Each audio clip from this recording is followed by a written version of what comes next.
This is Sean from Club Fed True Stories. This video is all about the chow hall. What's the big difference between chow hall at a camp and a chow hall at a penitentiary? And where can you sit? Watch the video.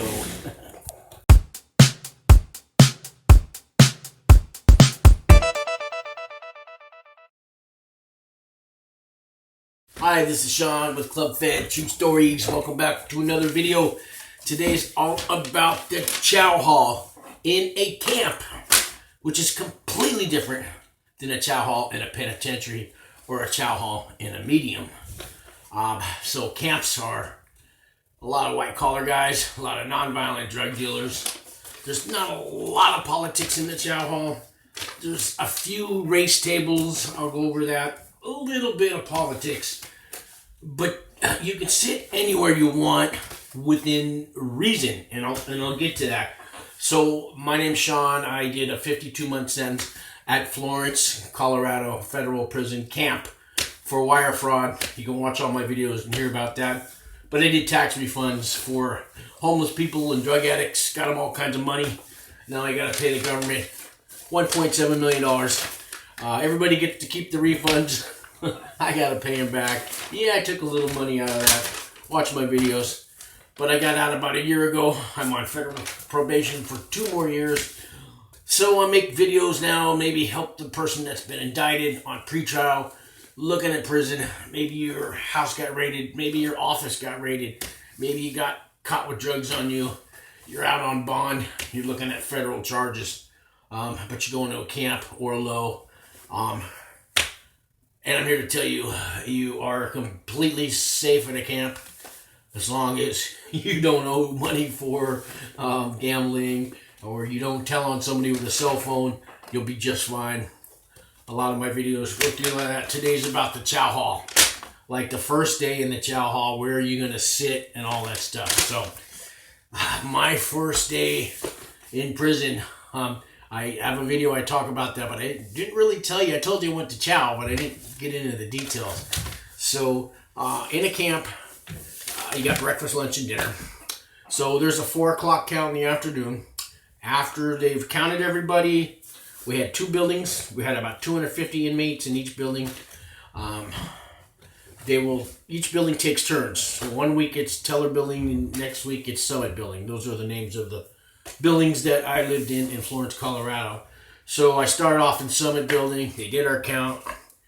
A couple guys kind of came to me and said, hey, you know, want to go to chow with us? And I go, yeah, sure. So they call our unit, and like 200 guys all stand in line to go to chow. Not everybody goes to the chow. A lot of people cook out of their microwaves. Some people just, they'd rather cook their own food. They don't want to eat the chow hall food. But I'm going to tell you, because I did a video on the food at a camp, ours was pretty good. Ours was pretty good. There was a time they had a bad cook there for about 6 months and things kind of sucked. But for the most couple of years I was there, food was really good. No 4-star stuff. But so my first night there, it was chicken fajitas. And so these were real chicken breasts, shredded chicken, seasoning on them. Homemade salsa. Not the best, but homemade. I think they used canned tomatoes, kind of made a difference. We had 2 flour tortillas. We had the homemade salsa. We had the shredded chicken.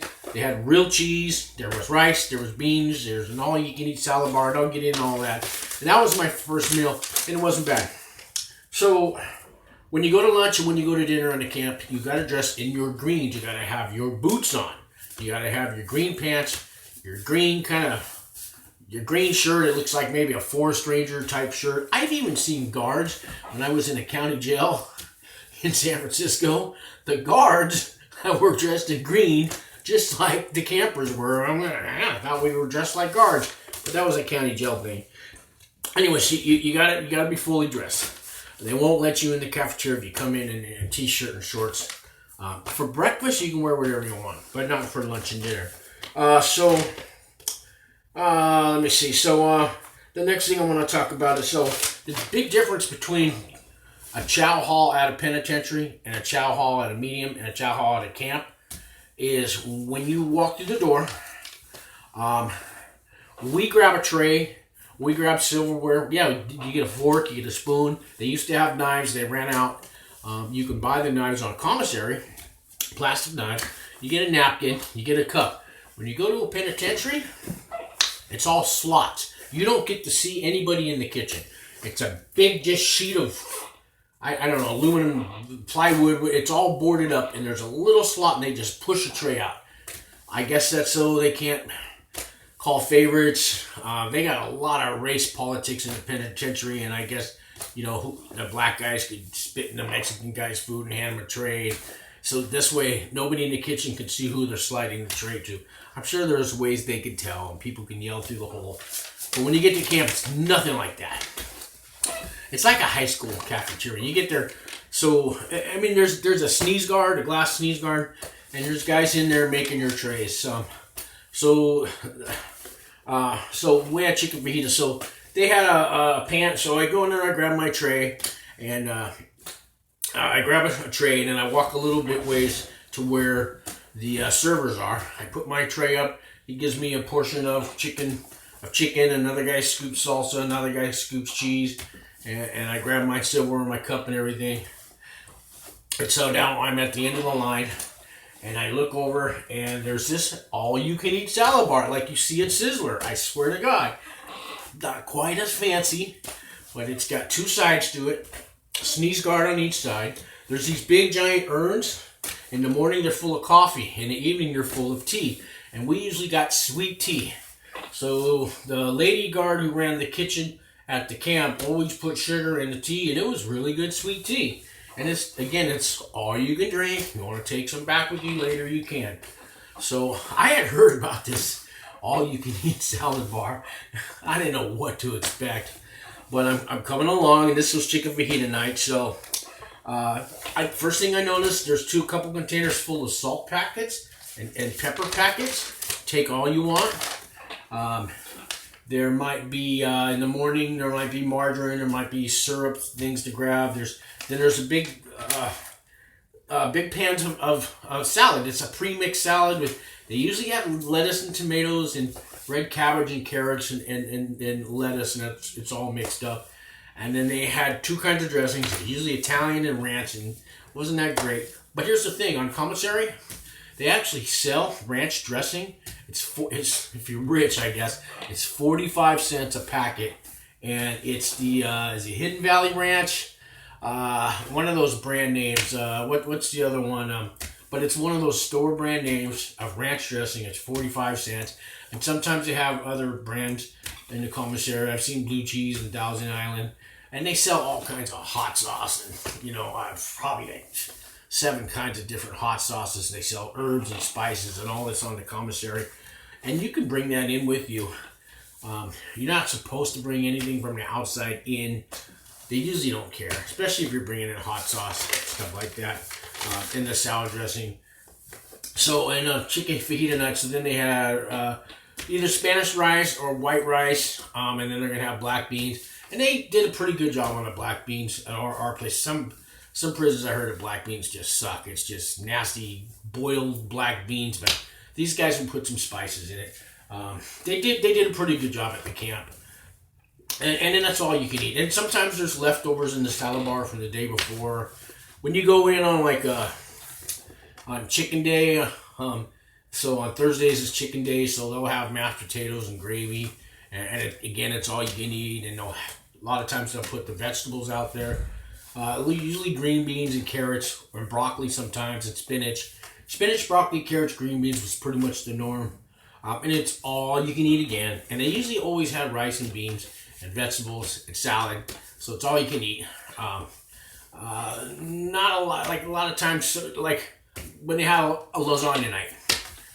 Let's say lasagna is on Monday night is lasagna. When you come in on Tuesday, they always had leftover lasagna, and they would just put it out on the line and all you can eat salad bar. Big pieces of lasagna with a real hamburger, or real tomato sauce, real pasta, real cheese that melts.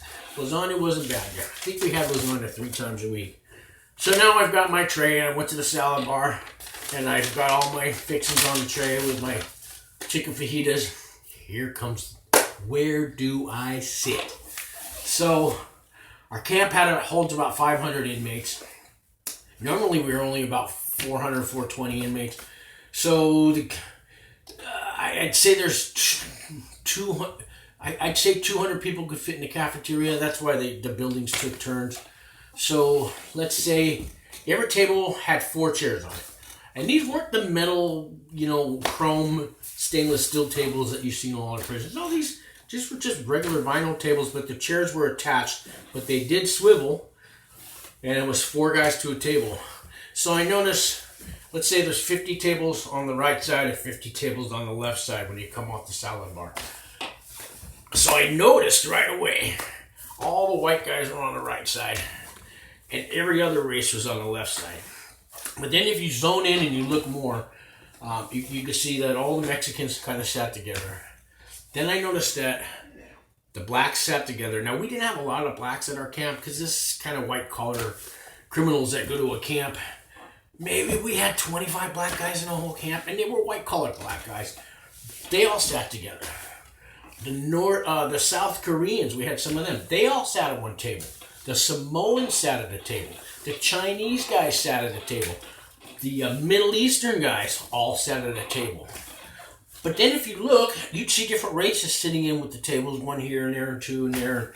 Like, there was this little short white guy that always claimed he grew up in a black neighborhood and he was black. And he always hung with the blacks. And he was their little buddy. But he was white as could be. But I don't know. They had this... He just loved black people. And they let him in. I don't know if that would work somewhere else. When it came to the white guys... So the white-collar guys, we don't care where you sit. So when I had my trade, there was a lot of open tables. You could just sit by yourself at a table. Or you sit with somebody. So if I come over with my tray and there's 3 white guys there, the proper thing to do is, hey, is it okay to sit here? They'll usually say, yeah. Sometimes, after you've been there a while and you know everybody, you can, there was 50 different guys I could sit with. It didn't matter. I didn't have the same table every time because people come at different times to the chow hall. But there was 2 kinds of white inmates there. I'm going to say you had your white-collar, non-violent white guys. You had your drug dealer white guys. But then you had your career criminal, angry thug, tattoos all over them kind of guys that have worked their way down from the penitentiary to the medium, to the low, to the camp. And so now they're finally going home. When you're out of camp, you got 10 years or less. It's 10 years or less until you get released. So these guys, they had their own little, maybe there was 20 of them at our camp, and they just clicked together. They insisted on having their car.